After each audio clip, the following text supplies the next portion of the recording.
back with all of you here on the live stream today.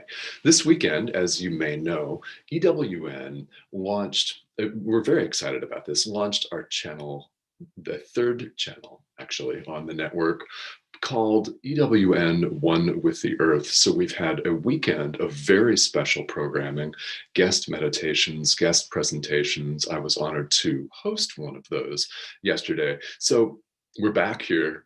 Course in Miracles hasn't gone anywhere, of course, nor has the workbook for students gone anywhere. And here we are, continuing on where we left off in these really intense, actually, frankly, and beautiful and high-level discussions of universal spirituality. This is what we're talking about in all of these live streams, is universal spirituality. The Course in Miracles is just one way that the ultimate truth is presented, and there are many. One of the beauties of a course is that it is a self-study curriculum. If you're new to this, it is a self-study guide that one can take and apply to their lives wherever you are and whatever form of religious or spiritual practice you happen to have. It doesn't matter what tradition you come from. People all over the world have found that studying these ideas in A Course in Miracles has impacted and enhanced their own path, their own walk, if you prefer. And it does that. It does that. Why? It's universal in application. So it doesn't matter who you are, what part of the world you come from, where you find yourself, what your spiritual background is or isn't. This is universally applicable to everyone. So with that in mind, we continue on Workbook Lesson 45. If you're brand new to the workbook for students in a course, it is one of three main components of a spiritual text that is called A Course in Miracles. There's one that's actually called the text, then there's a workbook for students, a manual for teachers, which has certain questions and answers that are very helpful in terms of terminology. And we will get to all of those on this live stream. I've chosen to start with the workbook for students. Now, the workbook is a series of 365 ideas. And the idea can be seen as a daily practice or a daily meditation, if you prefer. It's an idea that we work with in the way that the workbook suggests we work with it to give us something practical to do every day. This is one of the things that personally, to me, has made A Course in Miracles so profound and has made it the central component of my spiritual practice for the last 8 years now.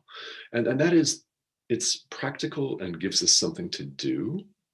And it's not about belief at all, in fact, contrary to a number of religious traditions and sectarian branches of religions in today's world. We're not asked to believe anything. We're not asked to believe that we're the Son of God. We're not asked to believe today's idea, God is the mind in which I think. Simply, we're asked to show up and practice these ideas, whether we believe them or not, which I think is liberating. It's quite liberating. It gives us freedom to be in charge of ourselves, because ultimately that is all we've got. We have our ability in the present moment to choose in favor of love. That's it, that's all. I could end today's live stream right there, but I won't. Let's talk about lesson 45, because today's idea is very profound, and I do want to go through some portions of this verbatim with you. It contains a foundational, and I do mean a very foundational idea of all of A Course in Miracles, and that idea is that ideas leave not their source. You'll hear this again from me. If you are a student of A Course in Miracles, you've heard this before. And Well, we'll talk about it starting today. Ideas leave not their source. So the idea, lesson 45, is God is the mind in which I think. What we see in spiritual practice is that things are not as they seem. One finds spiritual practice because this is true, and we know it, that there's more to our experience, there's more to our existence than what appears to be going on in our daily cycle of human life in the world, with bills, with electricity bills, with meals, with eating, with going to the bathroom, with physical exercise, sleep, all of the things that seem to constitute life are just one level. And we know, and feel instinctively that there's more to it. Therefore, we begin to explore our own spirituality. God is the mind in which we think. What we think is reality is not. And again, it doesn't matter whether this idea immediately resonates with you or not, whether it hits home or whether you believe it or not, actually doesn't matter. What we see in the world is not what true vision would show us. And what we're thinking are not our real thoughts. Now, how can we say that? Well, our real thoughts are not hate thoughts. Only what God created is real love, loving thoughts. Now, those can be real for sure, right? But often we don't think loving thoughts, do we? We think hateful thoughts, we think separation thoughts. We live in a world where we have competitive economies.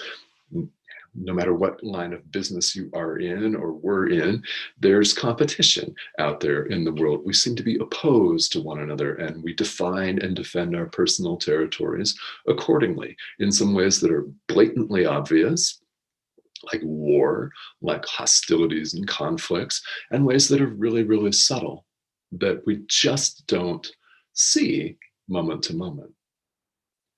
These are not, in fact, our real thoughts.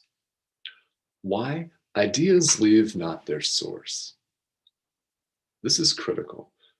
This is critical to our understanding of spirituality in general, because what we're going for, no matter what your tradition, and I'm just talking A Course in Miracles here on this live stream, however, it applies, again, all across the board, we're awakening to the fundamental, the ultimate truth. That's all that has ever existed. Ideas leave not their source. Now, what does this mean? We can all do the math on this, and I hope that you will.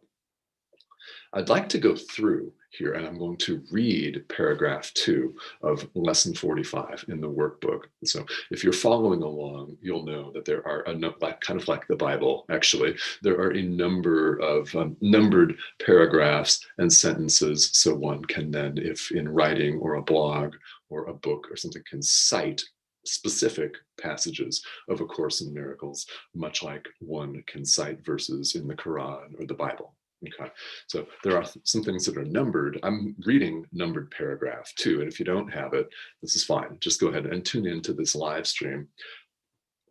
I'll read the whole thing here.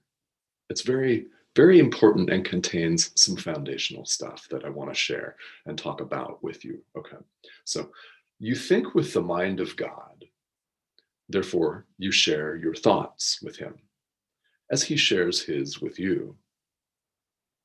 They are the same thoughts because they are thought by the same mind.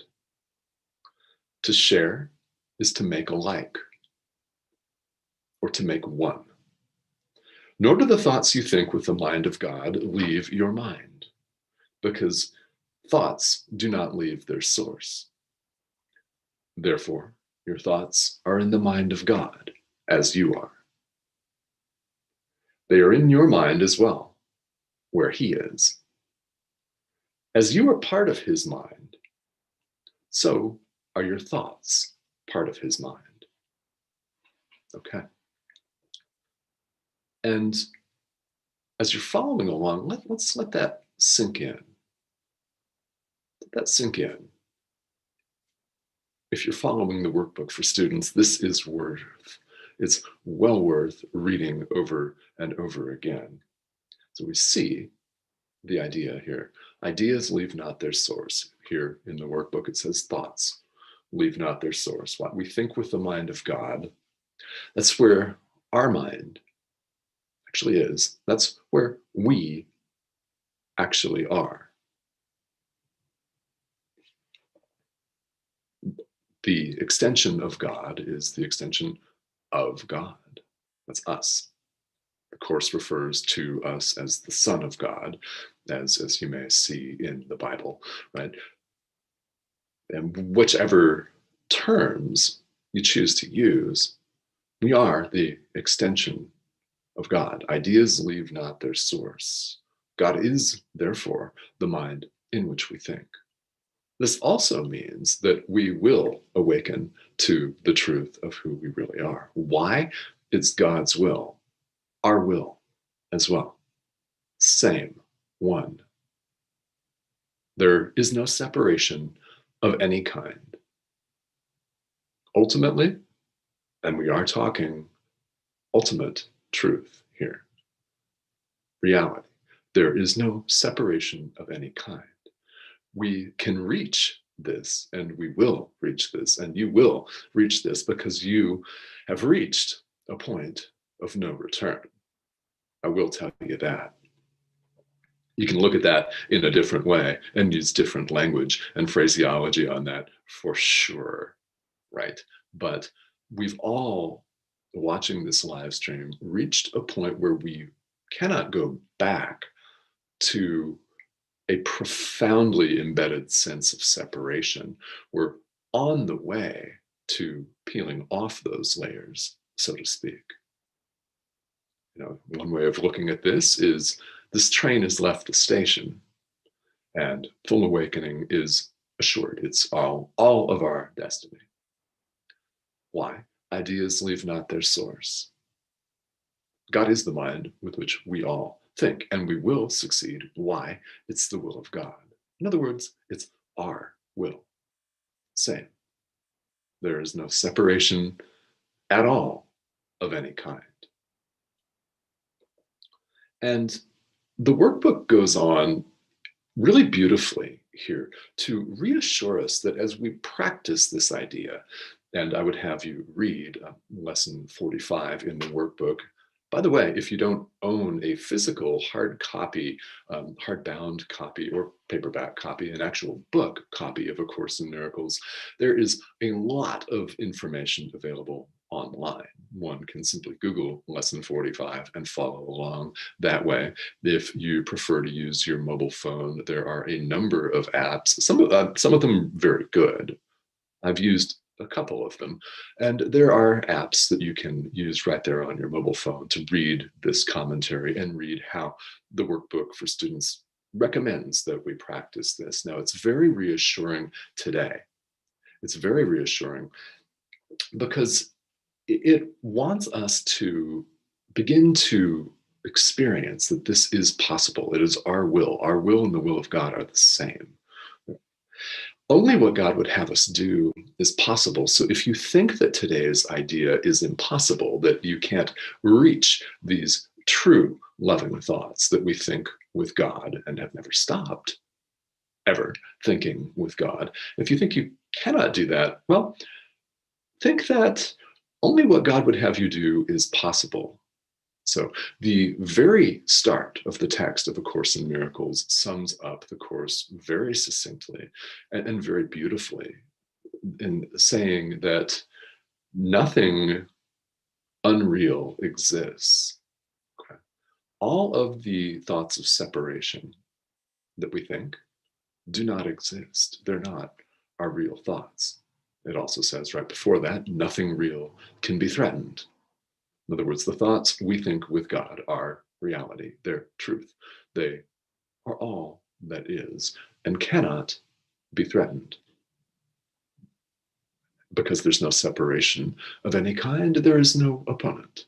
This does mean that we create all, and I do mean all, of our opponents and opposition.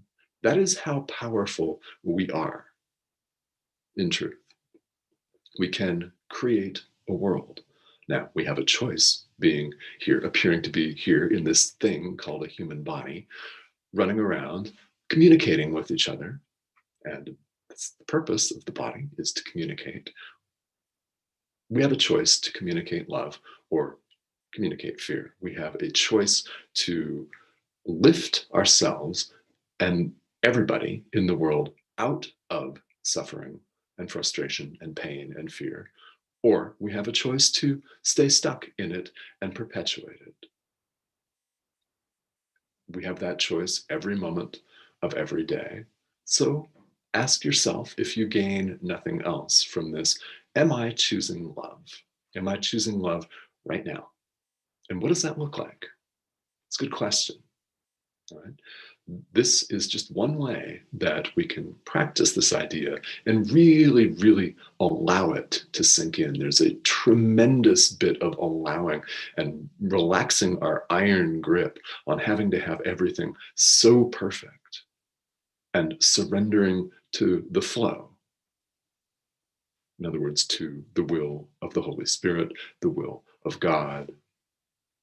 It's about allowing this to pour through us. It comes through the physical body. This is how we are relating to each other in the world. You appear to be looking at me, whatever that actually is, right? You appear to be looking at a man talking to you on the screen. Okay. Who we really are is not this at all. God is the mind in which we think.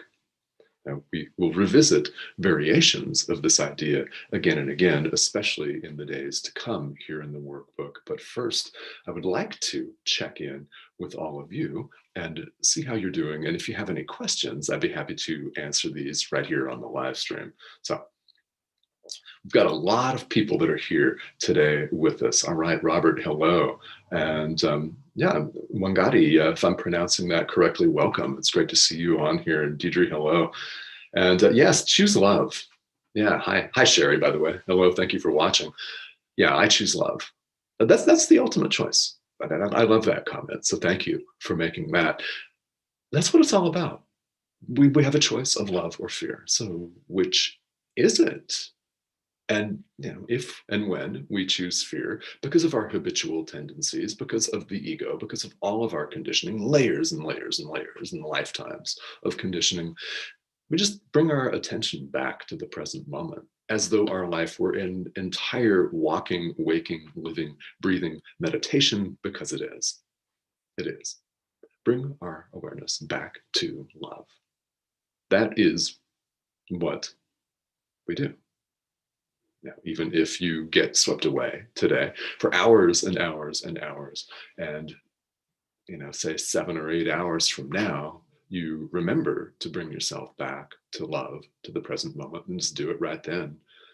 And don't worry about the 6 to 8 hours that you spent running around doing something else. We really do need to give ourselves grace and love ourselves and forgive ourselves. It's very, very important. There are so many people that are quite competent at forgiving other people, but are brutal and harsh and really, really nasty to themselves. So let's all give ourselves some grace, because we're on the right track. The fact that you're watching this right now means 100% that you are on the right track. All right. So let's go forward with that loving attitude. Yeah. All right, love and lights, welcome here, absolutely. Yes. Well, and yeah, wherever you're watching from, looks like there are people watching from West Australia. Okay, welcome. Yes, thank you. And it is middle of the night, I think, right? So wherever you're watching from, you can always catch the replay here. Thank you for this comment. This is wonderful, because it's literally a global audience. There are people watching from North America, Europe, Asia, now Australia as well. This is beautiful. And I'm so happy to be here with you. Now, I am here every day. So you can catch this on the replay. You can catch it here on the Facebook page for Enlightened World Network. Now, there are a number of programs here on the network every day. So you can also find all of these live streams for A Course in Miracles on the YouTube channel as well. That is Enlightened World Network on YouTube. Every show, every program in the network has its own playlist. So you can find A Course in Miracles 365 on their YouTube channel and catch replays if you don't see them here on Facebook. That's a great way to watch back live streams as well, because I've been doing this for about 2 months. So welcome wherever you're joining us from. This is wonderful. All right. Yes, and Robert's from Romania. Yeah, we've got people here from from New York. And hi, Kim. Hi. Yes, Kim has joined us here on the program, so it's great to have you on, and you're most welcome. Yeah, this is a message that we all need: is that let's choose love, and we cannot fail. Literally, literally. Ideas leave not their source. I'll say that again and again and again. It means God is the mind in which we think. We are part of that mind. We are that mind. Yeah. Not the ego. The ego is not who we are. The thoughts of fear, thoughts of pain, of separation are not our real thoughts. Our real thoughts are thought with God. And we are one. We are one. And that's a beautiful message. And I can't think, honestly, of a better way to conclude today's show. So thank you so much, all of you, for tuning in. If I did not see your comments here on the live, I will get to them. And feel free to add comments too. I welcome you to leave me comments here on Facebook. I will get to those if you're catching the replay. So thank you all so much for joining me. I hope you've had a beautiful weekend. Have a beautiful day, and I will see you all back here again tomorrow. Have a great day.